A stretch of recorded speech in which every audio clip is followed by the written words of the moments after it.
Hey guys, it is your homegirl Katie with you today, and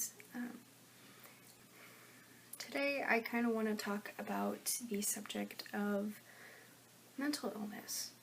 It's been weighing on my heart for a couple of reasons. First off, we're singing this piece in Tower Choir called Please Stay by Jake Runestad, and I've actually sung it in within multiple choirs, and it's a beautiful piece. And as you can probably tell by the title, Please Stay, it's that begging someone with mental illness to stay. The words are right when the song starts. No, don't go. Don't go. Don't go. Very, very pleading. It's just a beautiful piece. And actually the first verse, don't let your worst day be your last. The storm is strong, but it will pass. You think you can't go on another day, but please stay. Just stay. It's very beautiful. It's a wonderful message, and it's been kind of weighing on me because the first time I sang that song, I was not in a good place. Sarah, one of the girls in my room, she's probably one of my best friends here at Northwest. There have recently been, I believe, 2 suicides at her old high school within the past couple of weeks. So she's been dealing with that, and here I am to support her, and she's there to support her friends who are still at that school in Denver. But it's been weighing on me a little bit. One of our friends in my hall, he's been struggling with some negativity as well, and so I have become really receptive to this depression around me, because that's something that I have struggled with. So starting in about 7th grade, I think I was really feeling this depression. I didn't really have didn't have many friends, and yeah, I didn't have many friends. I didn't do a whole lot besides read and play the piano, honestly. So dorky. It was a struggle, and then in 8th grade it got better, and I was good for the most part. Like, I had some, or at least I had some friends. They probably weren't the greatest friends at the time, but then my freshman year, it was kind of rough. 2 of my friends were both extremely suicidal and struggling with depression, and they were super stuck in that dark place, and I was propping them up, and I took it on as my responsibility to make sure that they were alive the next day. So I'd sleep with my phone volume all the way up. I would wait until the last possible minute to fall asleep, or at least until I knew they were asleep, so that I knew they were safe. And that behavior eventually subsided. Here I was with all this negativity inside me because I had accepted it from these girls. And then towards the end of my freshman year, I kind of got dumped. I shouldn't say the end. The start of my 2nd semester, I kind of got dumped. It was just messy 15-year-old drama. That really triggered another bout of depression. I engaged in some self-harm activity. I was in a really bad place, but I managed to pick myself back up, and it was fine and dandy the rest of that school year. And then my sophomore year, I started it, and I was like, yes girl, like, let's go. we gonna be spicy, and we gonna like work on yourself. And I just kind of let the drama get to me again. This time around, like, my sophomore year, I started taking AP History, which is like the hardest class that was offered at my high school, honestly. And I wasn't doing too hot, and then I was in theater, and there was just a lot of bad luck for me in theater my sophomore year. Ooh, brightness. I got a concussion. I was given a lead role in the one act, and then my part actually got cut from the one act because we were like 10 minutes over time. And then I was kicked out of my role, and just there was a whole bunch of drama. And so then whatever, at the end of first semester I was getting over myself, and then second semester of my sophomore year was still a little rough, but I got through it, managed to keep my grades semi-satisfactory. And then my junior year is when it really manifested, and I really continuously had those thoughts of hurting myself. The start of my junior year was okay. First semester was eh. And then second semester, it was a downhill spiral. I was in 3 college level courses, and I was not handling it well. I felt so overwhelmed because honestly throughout all of high school I didn't have a solid group of friends. The friends I had, several of them were in speech, so by the time speech season came around, like competition wise, they didn't have time to be my friend, and because they were so consumed with speech and everybody in speech, and it just, I had such a burden on my shoulders. And my second semester of my junior year, I quit doing my homework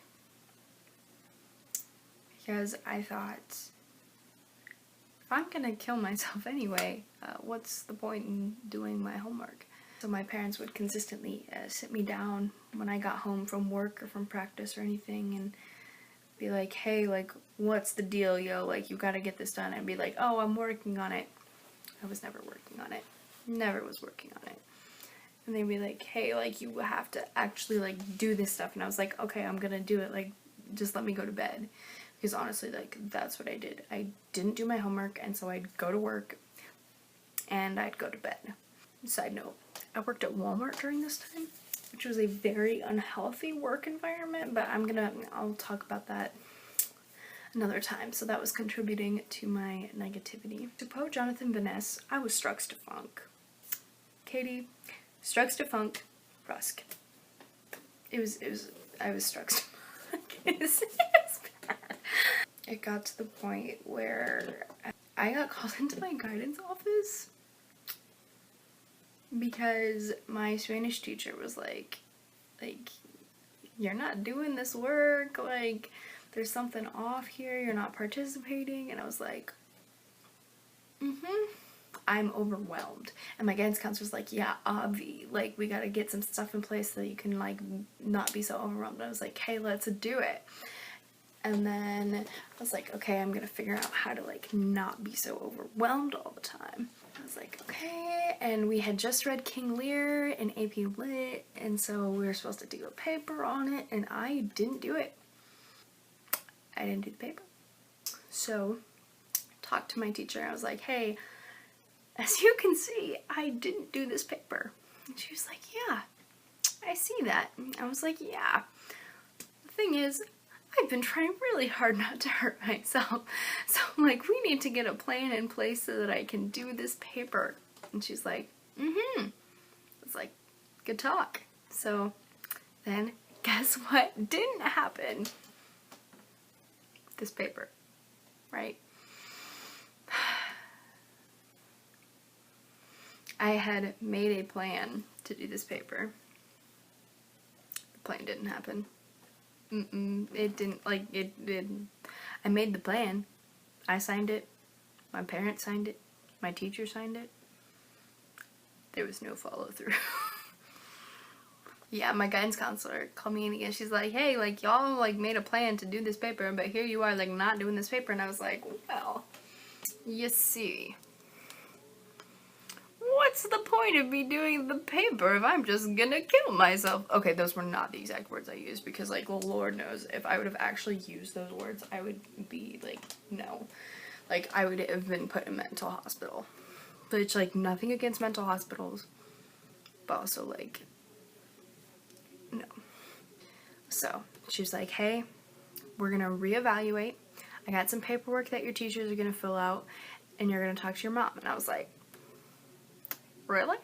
She was like, well, do you want me to talk to your mom, or do you want to talk to my mom? I was like, no. Like, you can talk to my mom. You can call my mom. She was like, okay, well, you're gonna have to talk to her eventually. And I was like, yeah, eventually is fine, but I don't want to talk to my mom. So I filled out this paperwork, and it's called SCIP paperwork, SCIP, and basically my teachers evaluated my performance both academically, socially, etc. So it'd be like, does this person have bad hygiene? Does this person participate in class? Are they disruptive? I hated it. It was awful. Awful. I probably shouldn't have read it, but I did, and I did not like it. And so then I was assigned my first counselor, like therapy counseling, like not like my school counselor, like therapy. That's just it. She was not very helpful. So I'd walk in this little sketchy office thing. It's creepy. It looks like the parlor of your grandmother's house. I'm not a fan. And it was not helpful. I'd sit in there, and honestly, like, I'd wait for her to ask a question, and then I'd talk, and then she'd just kind of sit there and shut up. I shouldn't say shut up. She would sit there silently, write a little bit in her book, and just kind of like, so I'd keep talking, because like, I didn't want to deal with somebody being like, except there wasn't even a grin. It was just like, no, like, ask me some questions, make me think about myself, tell me why I'm feeling these feelings, please help, right? So like, she was not super helpful. She told me to plant flowers, so that's fun. She was just like, kind of cringy, right? So she was like, how are you gonna pass your classes? And I said, I don't know, because I want to kill myself all the time. And that wasn't exactly what was said, but yes. And so I ended up like passing my classes. I got like C's, which are like, honestly, C's are average, so like, good for me. Like, I got average. Like, I was above average, actually. I got a couple B's, and I think I ended up with an A in Spanish, so like, it was fine. And then my senior year started. Oh man. Alright, so here it was my senior year, and I started school, and like, and I knew it wasn't gonna, like, I had bad feelings like from the get-go, and I stopped seeing my counselor. I started seeing someone else, and her name is Jen, and she's amazing. She's a wonderful lady, because she was one of my youth sponsors, and it turns out that Jen is a therapist. But the thing is, like, she's like 32 max. Like, she's a youngin', and she gets me because I'm a youngin'. And it all started because she accidentally left her keys in her, like, locked the keys in the car with her child in the car. So she was flipping out. My dad was like, dude, you're fine. Like, I'm gonna break your kid out. Like, it's gonna be fine. And she was flipping out, and it was messy, but then it was like, okay. And then they started talking about me because, like, my daddy loves me. And yeah, long story short, I started talking to Jen, and I was like, I have bad thoughts all the time. And she helped me. I was kind of like in one of those places that was like, I didn't really do my homework, so I was like, yeah, I'm gonna kill myself, like, it's fine. And it was not fine. Yeah, no, it was not fine. So here I was, like, doing my thing, and she helped me to get better. She honestly did. And she, like, had a baby. I was, like, doing okay by that point. I was like, okay, like, I'm surviving. Like, I'm gonna make it. I will survive. Keep on surviving. Yes.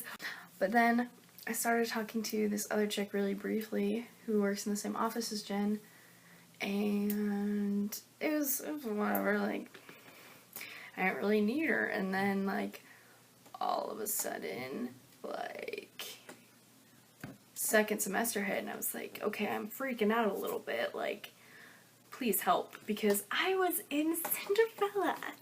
And the thing is, it was really unhealthy for me. I should not have done that play, but I did. And it was an unhealthy atmosphere because of some tension I had with this other girl, and it was really not good for me, but I did it. And you know what, look at me, I am surviving. I'm obviously here in front of you today because, like, I made it through, and I didn't let this girl who had hurt me so badly, I didn't let her have that control over me. I graduated, and this summer I worked at a nursing home, and it was a hoot and a holler, and the summer went by super fast. Honestly, I loved my residence, and I feel like I aged 20 years over 3 months. So that's a good experience, and here I am at school, and I've gotten really good vibes most of the time. Like, I've felt really good in here. I've started to feel some negativity within the past week because there's a little bit of inter-friend drama messiness that I am applying strategies that I learned, and I'm doing well. Also, I am taking medication for my depression. It's called Zoloft. Super cool. Can cause vivid dreams. I'll talk about my dreams in another video. I'm in such a better place now that I'm in school, and I just want to encourage anyone who's watching this video, if you've ever felt negativity, if you've ever had the thought of harming yourself or harming other people, it's okay. It's okay to have those thoughts. Those thoughts often come in waves, and you just have to let them go, and then they'll recede.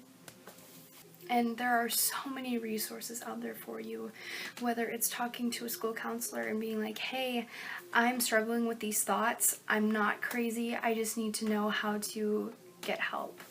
I know that at my old high school in Norfolk, they are super helpful with that. I know that lots of schools aren't, so you might have to do something else, like doing some research online or talking to your doctor. Honestly, like, my primary care doctor is super cool.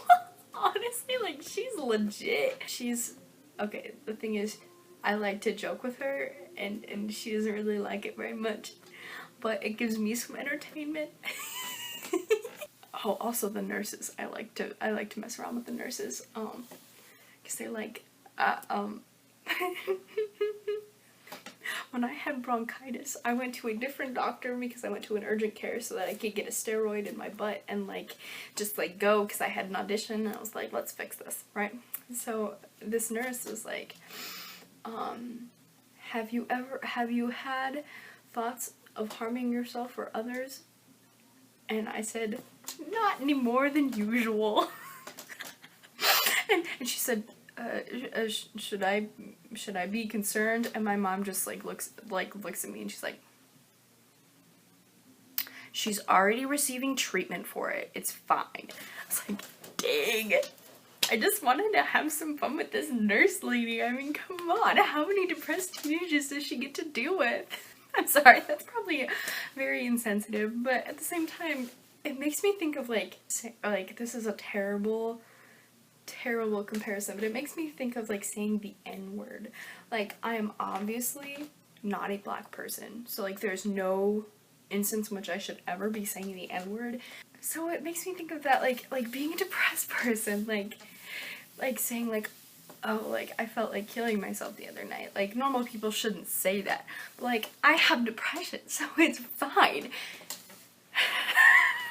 It's so bad. Comedy is a defense mechanism. It's just funny to me because I'm in such a better place now, and I feel good most of the time, and if I don't feel good, I know how to, like, okay, like this sounds stupid, but I know how to like talk to God and be like, hey, like I'm messy right now, please help. And he does. So there is my story with depression. If you have any questions or any comments, concerns, whatever, you can leave a comment below. You can email me at katiejeanisnotmylover@gmail.com. Okay, can I just say how great of a domain that is? Katie Jean is not my... Billie Jean is not my lover. She's just a girl. Okay, but like for real. Katie Jean is not my lover @gmail.com. And I really hope you liked this video. I mean, if you liked it, I don't want, like, I like, if you don't like it, tell me that too, I guess. I'll post, less content like this, but, please subscribe to my channel. Feel free to, promote me to your compadres. And, in the words of Abraham Lincoln, be excellent to each other. And party on, dudes!